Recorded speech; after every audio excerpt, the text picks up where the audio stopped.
Oi pessoal, tudo bem? Meu nome é João Vitor, eu sou corretor de redação de vocês junto com a Camila, com a Fran e com a Letícia. Normalmente eu não vou dar aula para vocês, mas como eu sou jornalista, a gente achou que seria legal eu falar um pouco sobre o texto jornalístico, a notícia, a reportagem que vocês fizeram algum tempo atrás. E aí, então vou falar um pouco sobre isso nessa aula. Então, beleza? Vamos lá? Bom, e você pode estar se perguntando assim, por que que eu tenho que aprender texto jornalístico? Eu nem gosto de jornalismo, e eu vou te explicar. Tá?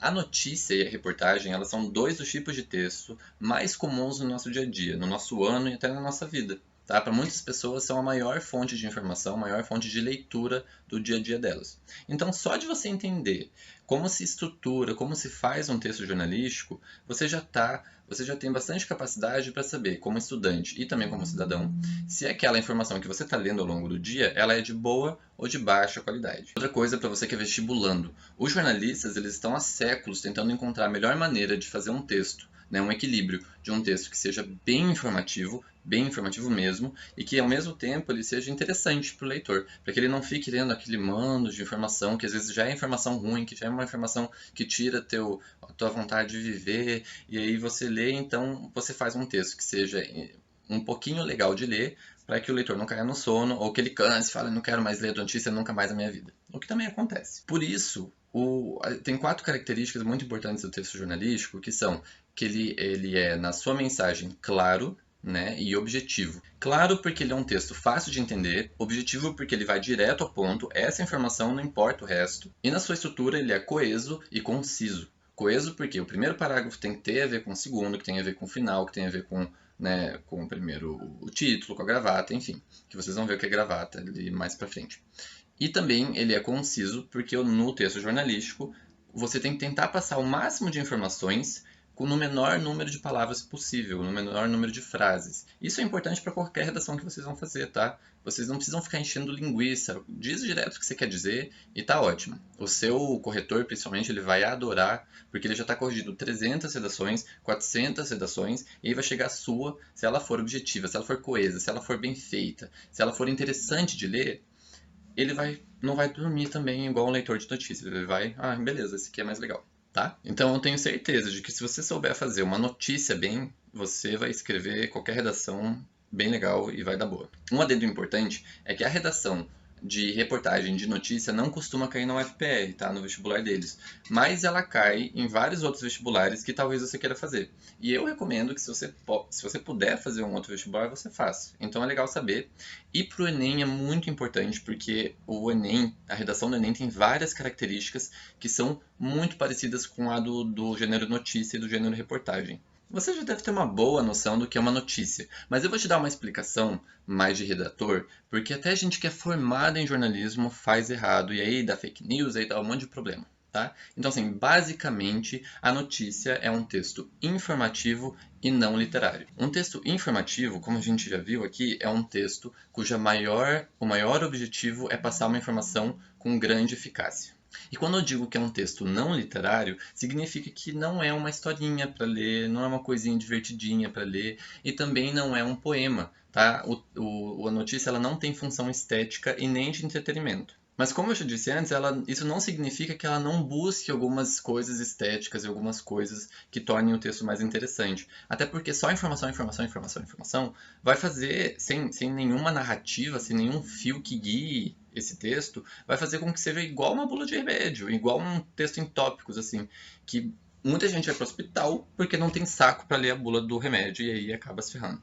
Então, a gente busca fazer essa narrativa, mesmo que ela seja mínima, mesmo que ela seja bem transparente, para que o leitor se interesse do começo ao fim por esse texto. A notícia é um relato de um fato, ou seja, um acontecimento real, né, e que é necessariamente atual e relevante para o seu leitor. Né? Então tem que ser um acontecimento de hoje, um acontecimento desse ano, um acontecimento de agora. Não pode ser um acontecimento de ontem, um acontecimento do passado, dos anos 60. Até pode, tá? E aqui é uma coisa importante. Até pode ser um acontecimento passado, desde que exista um novo acontecimento que seja atual e que puxe esse passado para hoje. Por exemplo, sei lá, foi uma pessoa mumificada nos anos 60 e essa múmia está guardada lá na catedral. Isso lá nos anos 60. Isso não importa hoje mais. Só que se ninguém sabia disso. Aí foi um historiador, estava estudando ali a catedral de Curitiba, foi lá, abriu uma porta de um armário e tinha uma múmia lá dentro e que ninguém sabia. Aí a notícia, porque apesar do fato da pessoa mumificada ser antigo, existe esse novo fato, que é a descoberta desse antigo fato e que torna a notícia relevante. É muito importante quando eu falei ali que a notícia é um texto que é um relato da realidade. Então, assim, ele não é a sua opinião da realidade, ele não é a sua versão da realidade, é um relato. Você vai pegar a partir de fontes, a partir de dados oficiais, a partir de relatos de pessoas que estavam presentes ali ou de que sentiram as consequências daquilo que aconteceu, e você vai montar um texto tentando ao máximo. É difícil você contar a verdade, porque existem várias verdades de tudo, mas você vai tentar ao máximo contar a verdade daquilo que aconteceu. Então você não vai opinar. Aqui entra um dos valores mais importantes da notícia e da reportagem que você tem que ter, que como eu disse, é impossível de você conseguir 100%, mas ao máximo você vai tentar ser imparcial. Então, uma dica extremamente importante, que se você colocar numa notícia, numa reportagem, você vai perder ponto, é para você não colocar adjetivos. Tá? Não, o personagem, a pessoa que você entrevistou, até pode colocar adjetivos, até pode dar opinião, mas você não. Então você não vai colocar, o coronavírus é uma doença muito ruim, o médico é um cara muito legal. Beleza, eu concordo, e todo mundo concorda que o coronavírus é uma doença muito ruim e que o médico é um cara muito legal. Mas quem tem que fazer esse juízo de valor, quem tem que ter essa opinião, é o seu leitor. Você só vai colocar que o coronavírus é uma doença, que o médico é um trabalhador. Tá? Ele trabalha. Ele não é um trabalhador muito legal. Apesar de ser. Mas no seu texto jornalístico você não vai colocar. Pessoal, vou falar da reportagem só no fim do vídeo, porque ela na verdade é muito parecida com a notícia. Então, sabendo fazer um, você sabe fazer o outro. Então agora a gente vai para a estrutura da notícia. Vamos começar. Como eu falei antes, a notícia ela tem essa estrutura que guia ela, né? E começa pela manchete, que é o título. E eu vou pegar aqui um título da Gaucha ZH, que é bem básico, bem simples, e eu vou tentar pegar uma coisa que não é de coronavírus, tá? Então vai ser Big Brother Brasil 20. Então, aqui ó. Babu Santana bate recorde de indicações ao paredão. Tá? Então aqui ele é muito fácil. A gente pode dividir esse título em 3 partes. Né? O primeiro é o sujeito. Ou seja, esse sujeito é alguém, ou é algo, ou um acontecimento, que nesse caso é o Babu Santana. Esse sujeito ele vai exercer alguma ação. A ação aqui é bate. Pode ser, ela não é necessariamente só o verbo, ela pode ser mais, um pouquinho mais, tá? Ela poderia, é discutível, falar que a ação é bate recorde, mas vamos considerar como bate. Então o Babu Santana é o sujeito, ele bate. E aqui é importante a gente falar uma coisa. Em notícias, na maior parte das vezes você vai colocar o verbo no presente do indicativo, mesmo que o acontecimento tenha sido no passado. Então, assim, o Babu Santana, o jornalista não escreveu que ele bate o recorde enquanto ele estava batendo esse recorde. Ele escreveu o texto depois que o Babu Santana bateu esse recorde de indicações ao paredão. Só que mesmo assim, você não vai colocar Babu Santana bateu. Você vai colocar Babu Santana bate. Por quê? Isso dá uma ideia. Isso é muito importante para o jornalismo, de que essa notícia é muito atual. Ela está acontecendo agora, uma coisa extremamente importante para você ler, porque é agora, meu Deus do céu, não é uma coisa velha, tá? Então, se é no passado ou se é no presente, você vai deixar no presente essa notícia. Quando é no futuro, você pode colocar no futuro. Porque se você colocar no presente esse verbo, se ele era para ser no futuro, vai parecer que é no passado. Então, assim, MC Kevinho vai fazer show na Ópera de Arame. Isso é no futuro. Agora, se você colocar MC Kevinho faz show na Ópera de Arame, vai parecer que foi ontem. Tá? Ou que foi hoje, ou que é agora, né? Ele faz show. Só que não, é no futuro. Então, para não confundir, você bota no futuro quando é no futuro. Se é no passado ou no presente, você bota no presente. Agora, voltando para a estrutura da manchete, né? Você tem esse sujeito, que é o Babu Santana, e você tem essa ação, que é o bate. E aqui você tem um objeto, e geralmente vai ter. Não pense em objeto, sujeito, muito como em sintaxe, tá? Pensem, esqueçam um pouco sintaxe, porque senão vocês vão se confundir um pouco, porque não é bem isso. Então essa ação ela vai afetar alguma coisa. Neste caso, o bate ele afeta o recorde de indicações. O Babu Santana bate o quê? Ele bate recorde de indicações ao paredão. Mas assim, como eu falei, para você não prestar muito atenção nessa coisa de sintaxe, é porque às vezes você vai ter um caso, por exemplo, vulcão entra em erupção na Indonésia. E aqui, na Indonésia, não é um objeto de entrar em erupção. O próprio objeto de entrar em erupção, aqui no caso, seria o sujeito, que é o vulcão. O vulcão, por si só, entra em erupção e isso afeta ele. Só que, não gramaticalmente, na questão de sentido, isso afeta a Indonésia. E você vai ter que colocar Indonésia na notícia, porque isso é extremamente relevante, porque senão a sua notícia, se você colocar assim, vulcão entra em erupção, gramaticalmente tá uma frase perfeita. De notícia não. Porque se você colocar que é só um vulcão que entrou em erupção, pode ter sido um vulcão nos Estados Unidos, pode ter sido um vulcão em qualquer país da Ásia, pode ter sido na Europa, mas não, foi um vulcão na Indonésia. Então você vai colocar que foi na Indonésia, isso tem que estar no seu título. Então qualquer informação muito importante tem que estar no seu título. Bom, e logo depois da manchete a gente tem a gravata na notícia, que é basicamente um subtítulo. E ela contém informações que não são tão importantes quanto as do título, mas que também são legais para você contextualizar daquele gostinho do que a pessoa vai ler ali no texto. E ela também especifica as informações do título, na maioria das vezes. Na gravata ali dessa notícia do Babu, tá dizendo: ator parou na Berlinda neste domingo pela 8ª vez. Claro que essa notícia é feita para quem já assiste Big Brother, então já sabe que o Babu é um ator, que Berlinda é o paredão, mas o legal que essa gravata faz é que ela já especifica, porque ela falou, né, lá no título que ele bateu o recorde. E qual recorde era esse? Pelo jeito era 7, porque ele foi pela 8ª vez e bateu o recorde. Então ela especificou ali, você já sacou tudo, já está bem informado. E uma observação, assim, que é uma preferência minha, que é começar a sua redação primeiro pela manchete, depois pela gravata e só depois você vai para o texto. Para muitas pessoas isso parece mais difícil, tem muita gente que prefere começar pelo corpo do texto e não pelo título. Mas eu acho que ajuda muito, porque essas informações que vão no título e na gravata, elas vão aparecer no seu texto de qualquer forma. Então, e no começo. Então, se você já pensa no seu título, você fez 2 trabalhos. Você já pensou no seu título e já pensou em como começar seu texto. Então, quando você for começar o texto em si da sua notícia, eu quero que você pense numa pirâmide invertida. O seu texto vai ser uma pirâmide invertida. Então, a base dele são as informações mais essenciais, mais importantes, mais relevantes para que a pessoa leia esse primeiro parágrafo e ele já tenha o básico para sair sabendo. E o seu texto vai acabar, ele vai passando cada parágrafo com informações cada vez menos importantes. Por isso a gente diz que esse primeiro parágrafo ele contém o lead da notícia. Esse lead ele tem essas principais informações que são as perguntas básicas que a gente tenta responder para o leitor logo de cara, que são: o que aconteceu, com quem aconteceu, onde isso aconteceu e quando isso aconteceu.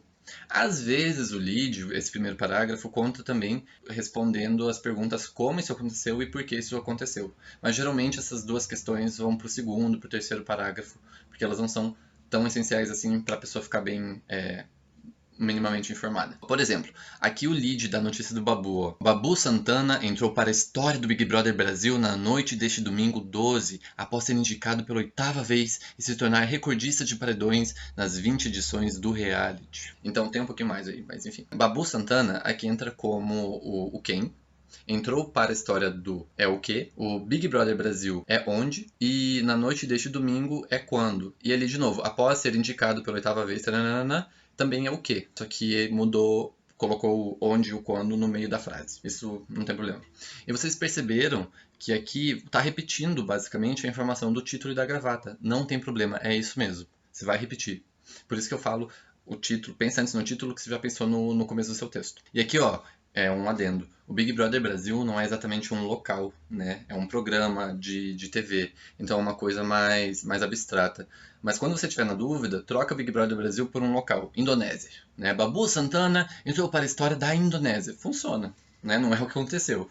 Mas poderia. Faz sentido gramaticalmente. E note que aqui também tem até então o ator estava empatado. Isso aqui é o porquê. Isso poderia estar no segundo parágrafo. Eles colocaram no primeiro. Não está errado, tá? Não tem certo e errado nesse caso. Foi a preferência deles. A partir do segundo parágrafo, você vai começar a dar mais detalhes daquele acontecimento. Então, assim, como que ele aconteceu, por que ele aconteceu, quem mais está envolvido, ou seja, quem que votou no Babu, quais são as repercussões desse acontecimento, ou seja, o que a internet está falando desse recorde que o Babu bateu, quais são as previsões, enfim. E para isso, nesse desenvolvimento do texto, é muito, muito importante que você utilize fontes e dados. Você não fique só relatando o que aconteceu falando da sua cabeça. Porque o seu texto, ele tem que ser verídico, obviamente, ele tem que ser real, mas ele também tem que ser verossímil.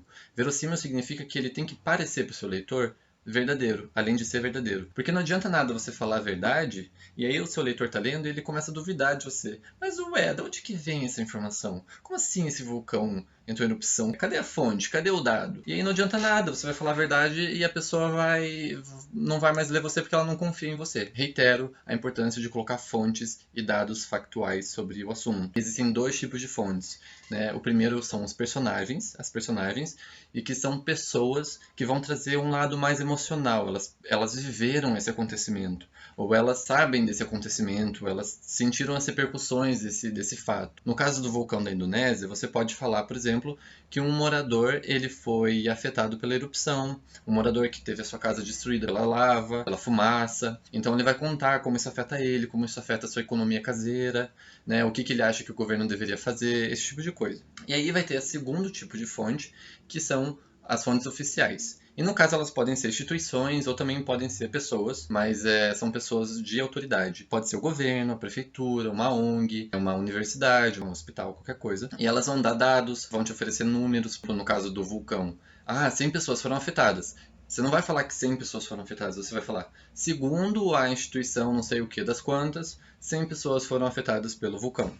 Segundo essa instituição, o governo deveria fazer isso e isso para resolver a questão da fumaça que está trazendo problemas respiratórios para as pessoas. Então, assim, você não vai falar de você, que você acha que morreram ou que sofreram 100 pessoas, ou que a solução é dar cesta básica. Você não acha nada. Você acha, mas você não vai colocar isso no texto, que elas precisam de cesta básica para sobreviver. Quem vai falar isso são especialistas. E essa fonte oficial, ela também pode ser um profissional, pode ser um geólogo, por exemplo, que ele é uma autoridade do assunto e vai te falar como que essa erupção aconteceu, se vai ter coisa mais acontecendo, se vai ter um terremoto depois dessa erupção, como que ela vai afetar o clima, se ela vai afetar só a Indonésia, ou vai afetar outros países, enfim, ela vai te trazer vários dados que vão deixar o seu texto muito mais rico. No vestibular, provavelmente eles não vão te pedir para usar uma fonte que seja personagem. Eles não vão te dar uma fala de uma moradora. Eles vão provavelmente só te dar dados oficiais de ONGs, da universidade,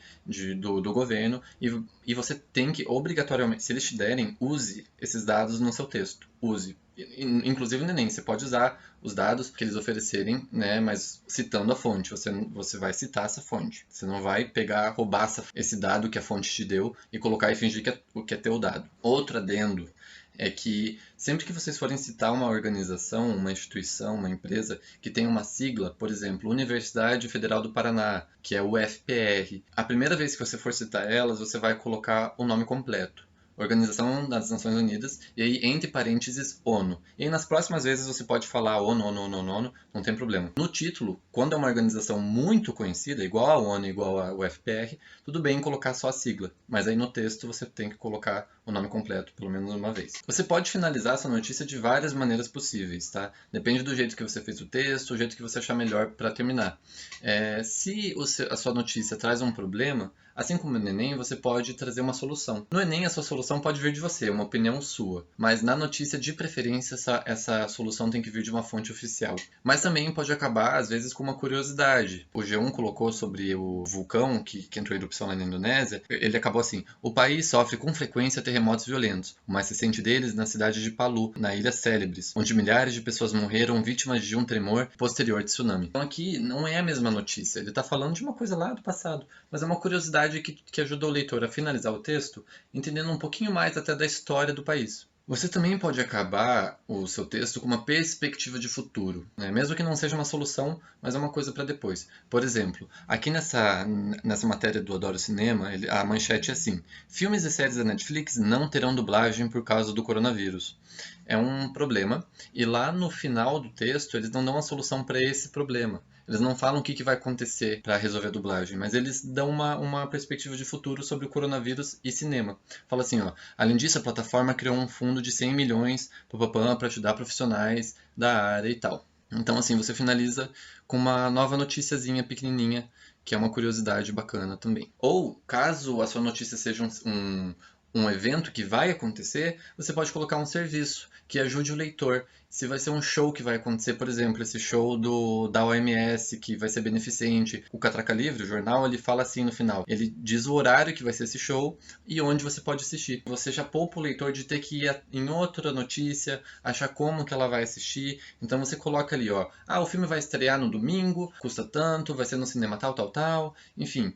Você já dá esse serviço pro leitor sair do seu texto satisfeito, porque ele leu tudo aquilo e já sabe como que ele vai poder ver se ele se interessou. Reparem que nesses textos que a gente viu aqui, a linguagem é coloquial, ela não é uma coisa muito rebuscada, porque apesar de que você tem que seguir as regras gramaticais, você tem que pensar que a sua notícia ela vai ser lida por você que é estudante, pela sua avó, por uma empregada doméstica, por um médico, por um advogado, por um catador de lixo. Mantenha a linguagem simples e econômica, sem nada muito rebuscado. A reportagem no jornalismo, ela tem uma estrutura muito parecida com a da notícia, só que ela é mais longa. Ela é feita em mais tempo, ela pode ser feita em uma semana, um mês, então ela tem mais embasamento, ela tem mais informações, mais fontes, mais dados, ela é bem mais pesquisada e ela pode falar de assuntos mais antigos, ela não precisa falar de hoje. Pense, por exemplo, numa reportagem de revista, que você pega e aquela coisa cheia de páginas falando sobre um assunto que nem necessariamente é atual, ou numa matéria do Fantástico.